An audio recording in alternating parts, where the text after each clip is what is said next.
નમસ્કાર કલમ યુદ્ધ સમાચારની સાથે હું છું આપની સાથે પાયલ બામભણિયા। તો જોઈએ આજના મહત્વના સમાચારમાં।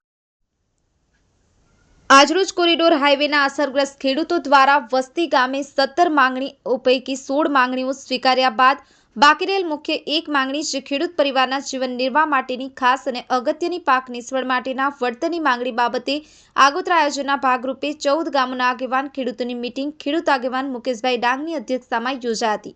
જે મીટિંગની ચર્ચા દરમિયાન ઉપસ્થિત તમામ ખેડૂતોએ આવતીકાલ ગુરુવારના રોજથી જ કોરિડોર હાઈવેનું કામ પુનઃ બંધ કરાવી દેવાની અને જ્યાં સુધી ખેડૂત પરિવારના જીવન નિર્વાહની મુખ્ય માંગ પાક નિષ્ફળનું વળતર ન મળે ત્યાં સુધી હાઈવેનું કામ બંધ કરાવી ઉગ્ર આંદોલન કરવા જણાવ્યું હતું।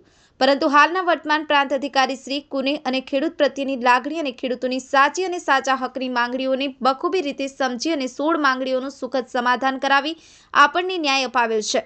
તો હવે એકવાર પ્રાંત સાહેબ શ્રીની ફરીથી મુલાકાત કરી બાકી રહેલ પાક નિષ્ફળના વળતર આપવામાં આવે અથવા દરેક ખેડૂતને 2 ક્વિન્ટલ મકાઈ અને 2 ક્વિન્ટલ ઘઉં ખરીદીને આપવામાં આવે તે અંગેનું આવેદનપત્ર આપી રવિવાર સુધીનો સમયગાળો આપ્યા બાદ જો રવિવારના રોજ સુધી કોઈ નિરાકરણ નહીં આવે તો સોમવાર તારીખ 16 ડિસેમ્બરના રોજથી હાઈવેનું કામ બંધ કરાવીશું।